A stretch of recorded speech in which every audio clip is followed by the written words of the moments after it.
boa tarde. Eu sou a professora de Esterro, sou professora de Geografia, sou professora da Rede Municipal de Ensino de Teresina. Nós estamos aqui para mais uma aula de Geografia, mais uma reflexão geográfica, espacial, do nosso espaço geográfico no contexto da América Latina, tá? Mas sempre que possível fazer uma conexão, uma relação com a nossa realidade, que está inserido, lógico, né, nesse contexto latino-americano, tá bom? Então, hoje nós vamos refletir um pouco mais sobre as transformações espaciais na sociedade urbano-industrial da América Latina, tá? Mas sempre nos levando, né, a fazer um link com o nosso passado, para que a gente possa fazer uma compreensão melhor, uma leitura melhor, tá, do nosso presente e projetar, assim, o nosso futuro.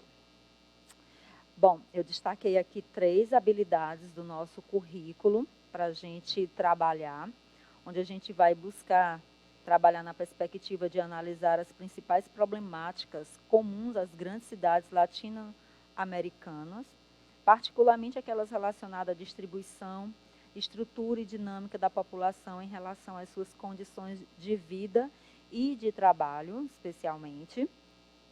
Compreender as desigualdades no espaço das cidades da América Latina, com atenção especial aos estudos de favelas e ocupações dentre as áreas vulneráveis, ok? E, por fim, entender a participação da América Latina, tá? Especificamente da América Latina. Eu coloquei aqui da África, porque a habilidade, né, ela está desta forma lá no nosso currículo, mas nós vamos trabalhar a África no segundo momento, tá, das nossas aulas. Isso no contexto econômico mundial, levando em consideração os aspectos históricos de exploração e dependência, como a gente sempre fala, tá? A gente tratando o presente, mas com o sentido, né, com a consciência do que aconteceu no nosso passado, né? E assim, dessa forma, projetar aí as nossas perspectivas futuras. Bom, em relação a essas questões da América Latina, né, nós destacamos aqui algumas problemáticas, tá, comuns às grandes cidades da América Latina.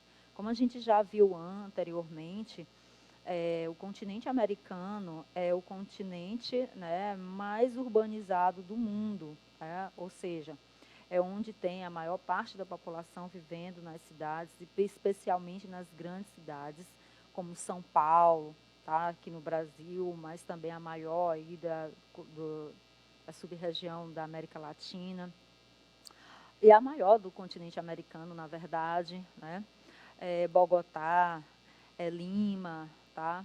Buenos Aires, Santiago, a cidade do México, né? Algumas grandes cidades, né, da América Latina. Que essas cidades, o que elas têm em comum, né?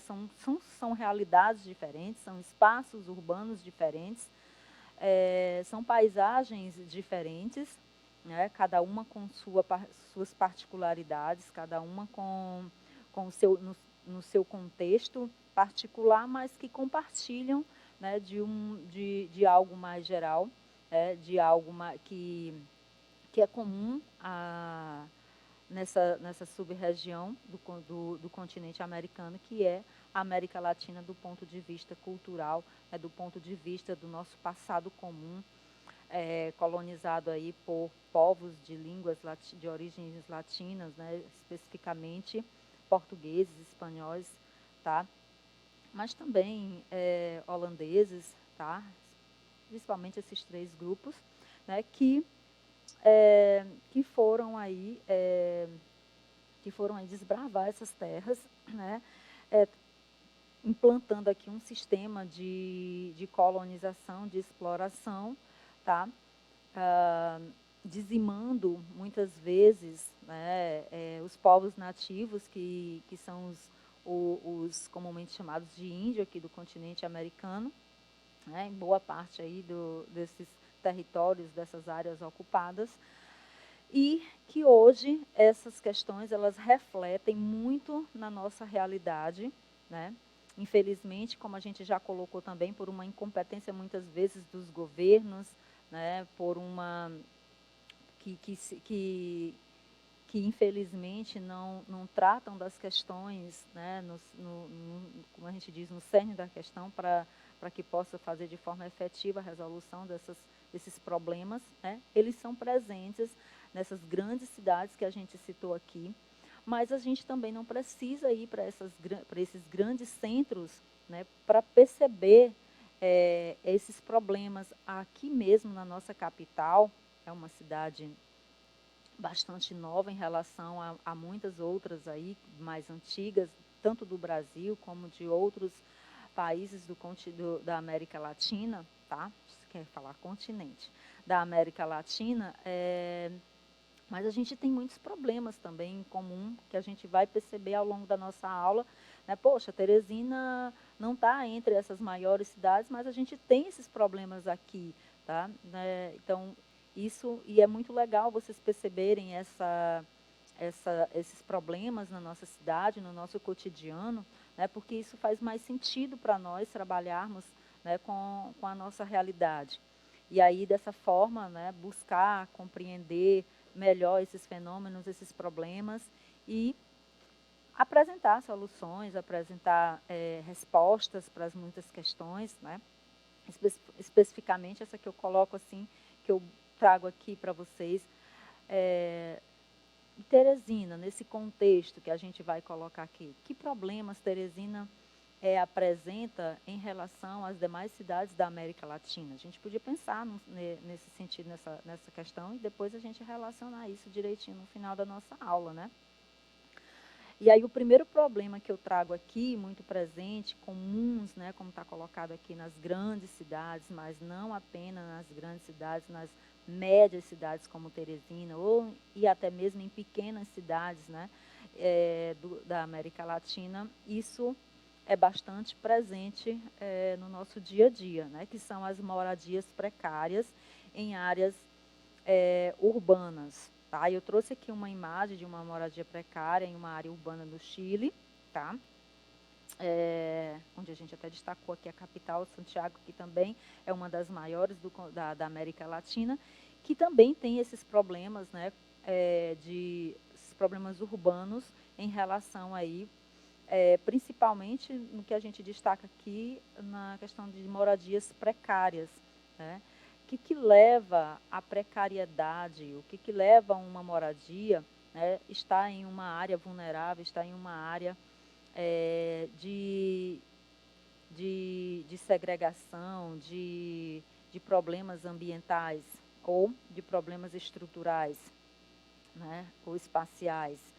Bom, como a gente já falou anteriormente em outras aulas aqui, nós passamos por um processo de urbanização muito recente, tá? Provocada aí, uma das causas também pelo nosso processo de industrialização tardia, né? Recente também aí, especialmente da década de 50, 60, 70, 80, 90, né? A gente vem passando por esse processo de urbanização intensificado por outros processos econômicos, como, no caso aí, como eu coloquei, a industrialização, tá? E também pelo fenômeno que a gente também já tratou aqui, que é o êxodo rural, a saída do homem do campo para a cidade. Essas questões fizeram com que as cidades, as grandes cidades, elas crescessem ou aumentasse sua população muito rápido, né?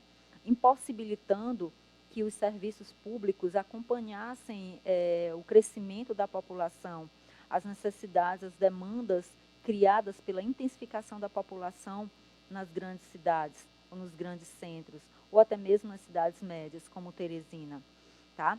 E uma dessas necessidades que não é suprida é a moradia, que faz com que a população habite, né, locais inapropriados ou não receba nos locais onde elas buscam essas moradias, os serviços básicos que a gente destaca assim, por assim dizer, básico, né, que é o saneamento básico, tá? Água tratada, esgoto, coleta de lixo, esgoto tratado,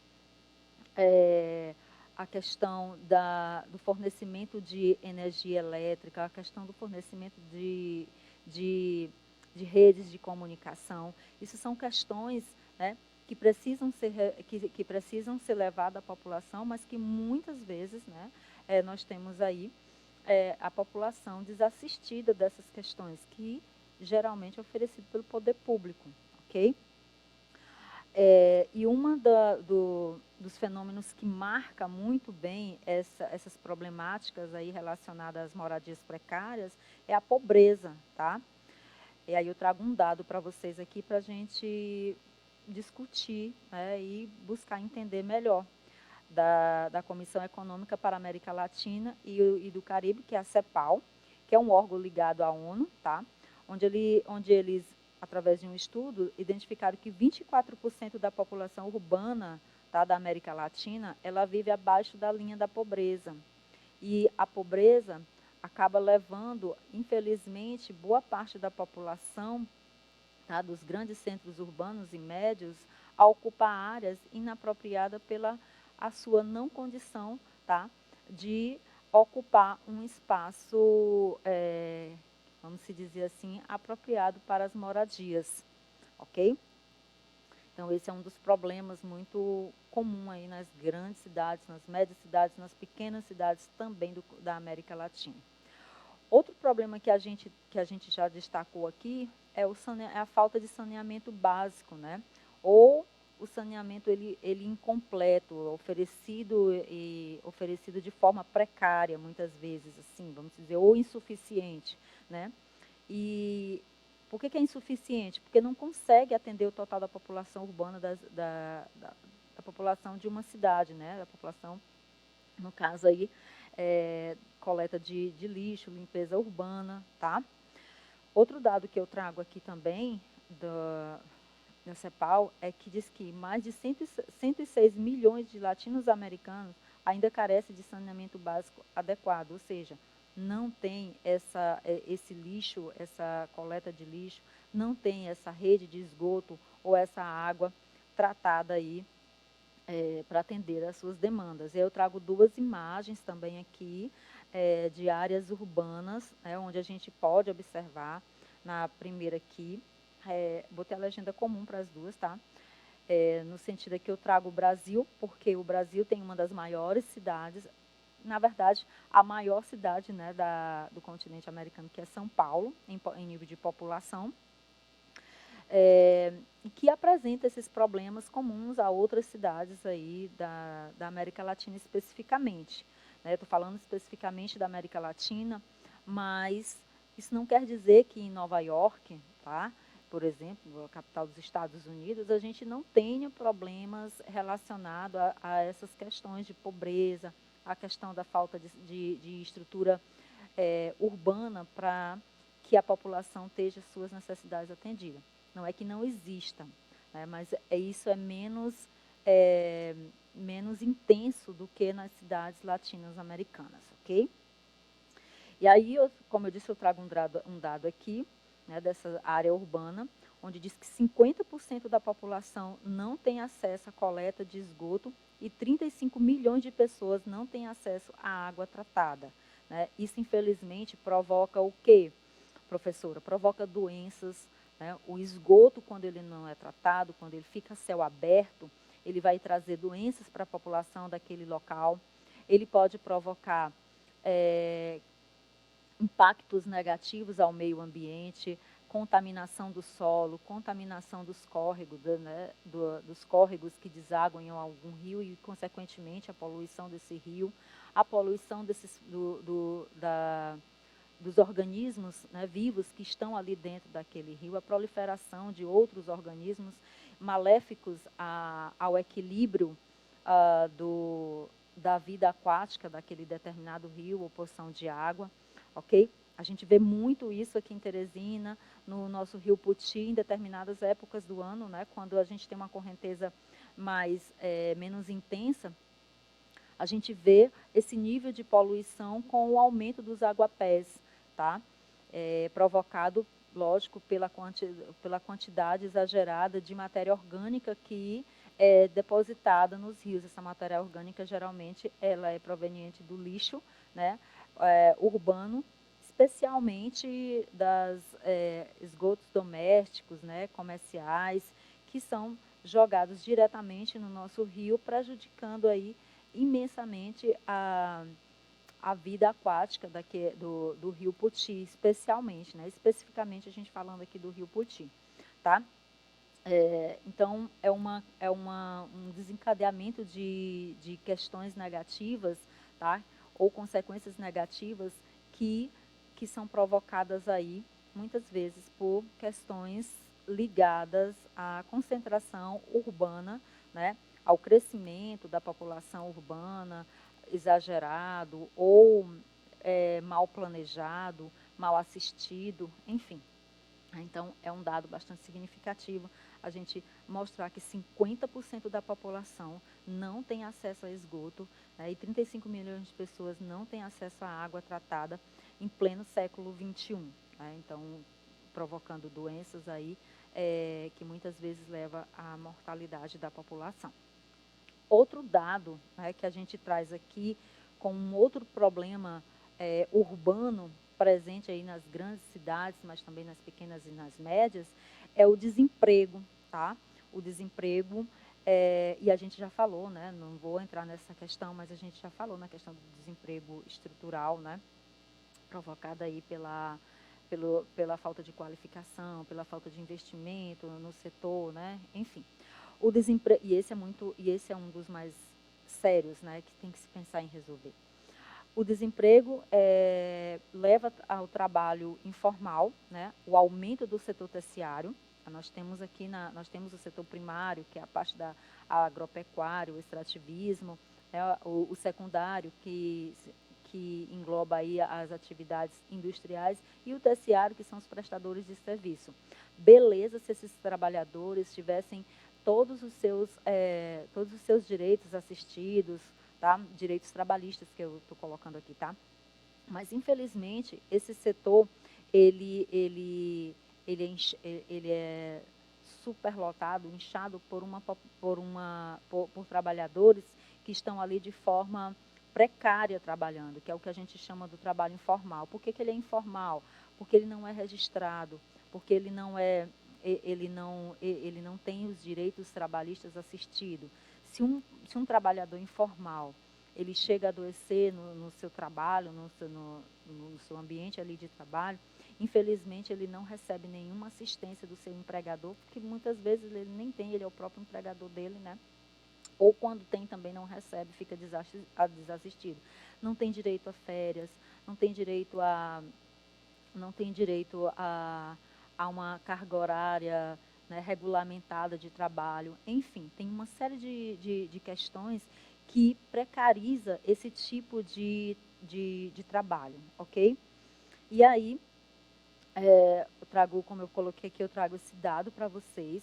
O desemprego é mais acentuado. O desemprego, ele existe nas várias faixas etárias, né, da população ativa, só que ele é bem mais acentuado na população jovem, né, entre 15 e 29 anos.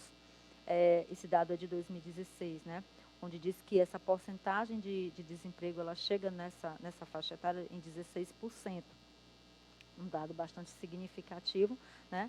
Já que é aquela população onde ela está ingressando no mercado de trabalho, tem toda aquela energia, tem todo aquele vigor para estar desenvolvendo aí as suas funções trabalhistas.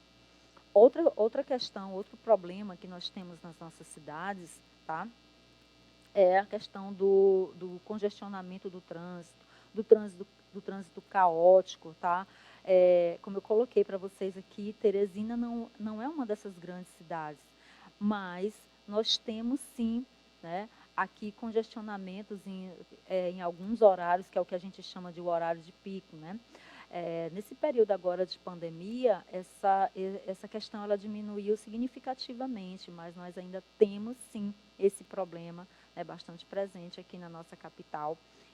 Mas isso é muito mais intenso nas grandes cidades, as pessoas chegam a passar 2 horas, 3 horas, né, presas no trânsito, que prejudica toda a sua rotina, toda a sua organização aí de trabalho, de família, né? E aí eu trago também essa informação aqui, a mobilidade urbana, né, que é esse tráfego, esse fluxo de pessoas, de transporte, de mercadoria. É, ele é prejudicado em consequência da multiplicação dos veículos individuais, tá? Infelizmente, muitas pessoas adquirem um veículo porque o serviço público de transporte, ele não atende à demanda, ele não atende à necessidade, muitas vezes, das pessoas que acabam aí utilizando um transporte individual e que fica super congestionando o trânsito, né? O número deles na América Latina que praticamente dobrou apenas em 10 anos, isso é um dado de entre 2006 e 2016, e também lá desse documento da CEPAL, e de vias urbanas inadequadas para o intenso tráfego. A gente percebe muito isso aqui em Teresina, a gente tem um planejamento aí de transporte público que vem sendo implantado, mas que, infelizmente, trouxe um transtorno muito grande à população. E nós estamos sofrendo muito com essa questão nesses últimos 2 anos aí, tá? Coisas que precisam ser resolvidas pelos nossos gestores. Os grandes congestionamentos, né, eles são comuns, por sua vez, impedem que o transporte coletivo se desloque com maior rapidez, prejudicando a população. E o que seria ideal? Seria ideal os metrôs, né? Seria um ideal o transporte coletivo de modo geral, né? Que atendesse melhor a nossas demandas. As desigualdades do espaço das cidades na América Latina, e aí a gente falou desses problemas aqui, e a gente traz a cidade como um grande exemplo, né, desses problemas, como um grande exemplo de espaço de segregação, que é uma separação, né, vamos dizer assim, de pessoas, né, classificadas ou ou agrupadas aí conforme a sua renda, conforme as suas riquezas, né, em bairros separados. Nós temos as grandes cidades, as médias cidades, as pequenas cidades, a gente tem nitidamente essa separação aí de grupos, né, econômicos mais favorecidos, menos favorecidos aí nesses bairros, tá? Quanto à sua renda alta, média, baixa, intermediária, ou aquelas pessoas também abaixo da linha da pobreza que ocupam aquelas áreas vulneráveis, né, nas encostas dos morros, nas próximas margens do rio, locais que facilmente são alagados no período das chuvas.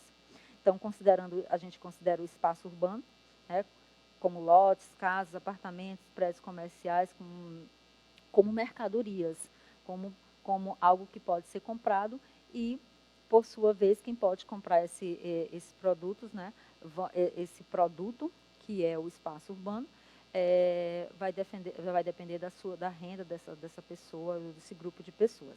A cidade é, então, a expressão visível da desigualdade social entre seus moradores. Então, se a gente quiser perceber, se a gente quiser analisar a desigualdade social, a desigualdade econômica, né, basicamente no mesmo sentido, a gente olha para a nossa cidade, para os nossos bairros, né, a gente olha para as zonas na verdade nem tanto zona, né, mas mais os bairros mesmo, a gente percebe, né, a diferenciação da ocupação quanto às classes, né, mais abastadas, médias e baixas.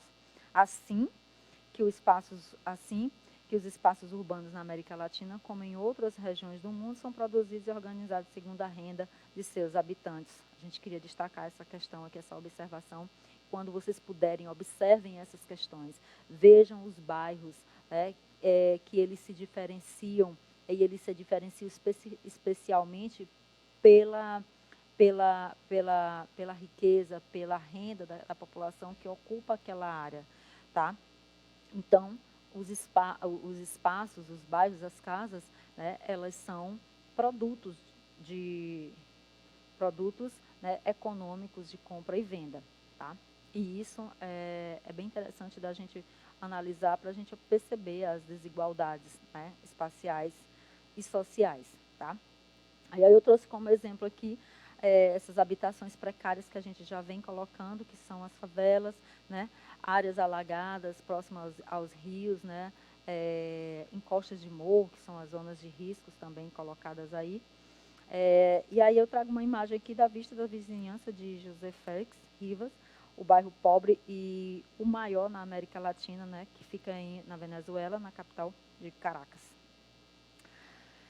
Aí a gente, só voltar aqui, a gente vê aí no primeiro plano as casas, tá, construídas de forma precárias pela sua proximidade, pela sua própria estrutura mesmo, né, de 2, 3 pavimentos, muitas vezes sem um aval técnico por trás, assim, no plano lá de fundo, nós temos ali uma encosta do morro, né, que a gente coloca aqui como moradia precária. E aí, finalizando aqui, só para finalizar, trazer um quadro para vocês sobre a economia da América Latina. A América Latina, esses espaços, eles são construídos a partir do nosso trabalho, a partir da nossa dinâmica econômica e produtiva, né? E a América Latina, só para lembrar, nós desenvolvemos aqui especialmente a agricultura, né, ou a agropecuária, que é a agricultura e a pecuária, né, e é uma indústria mais incipiente, né, em alguns países, por exemplo, o Brasil é bastante industrializado, a Argentina, o México, né, o Chile também entrando aí, também a gente pode colocar o Chile, né, com uma indústria menos intensa, menos diversificada, mas também que a gente pode destacar aqui esses 4 países como aí, né, os mais envolvidos nessa questão. A agricultura nós temos, e só para lembrar que essas atividades ela produz esses espaços, né, a agricultura de subsistência, a agricultura comercial. Infelizmente, hoje nós temos a nossa produção agrícola mais voltada para o mercado externo. Isso é ruim, de certa forma, porque, né, precariza a nossa alimentação. Né, a pecuária também, né, na forma intensiva e extensiva, intensiva quando aplica técnicas, né, de produção, e a produtividade é bem melhor e maior. E a extensiva, quando o gado é criado de forma com menos técnicas, com menos cuidado, com menos tecnologia, com menos pesquisa, né, e consequentemente a produtividade é bem menor, tá? Nós também temos bastante presente aqui no nosso espaço da América Latina a extração de minérios. E aí a gente destaca o petróleo, o gás natural, minérios de ferro, o Brasil é o maior produtor, tá? Cobre, prata, estânio, ouro, diamante, tá? Manganês, bauxita, são alguns minérios extraídos por vários países aqui na América Latina, inclusive pelo Brasil, tá? E aí o Brasil se destaca, eu coloquei o Brasil aqui na indústria, o Brasil é líder da América Latina na produção industrial, tá? E também é destaque mundial, se destaca na produção de alimentos, celulose, papel, tá? Indústria química, temos a terceira maior indústria de aviação, que é a Embraer, tá? O Brasil, a Argentina, o México e o Chile se destacam nesse setor industrial especialmente, tá? E aí eu gostaria que vocês aprofundassem nessa questão, porque esses espaços urbanos, eles são produzidos dessa forma, através do nosso trabalho, né, para atender às nossas necessidades, mas que acabam aí trazendo uma série de nuances, de questões que merecem ser compreendidas para que a gente possa compreender melhor o nosso contexto, a nossa vida, nosso espaço, tá bom? E a gente se encontra na próxima aula para discutir melhor agora a questão do continente africano. Até a próxima aula.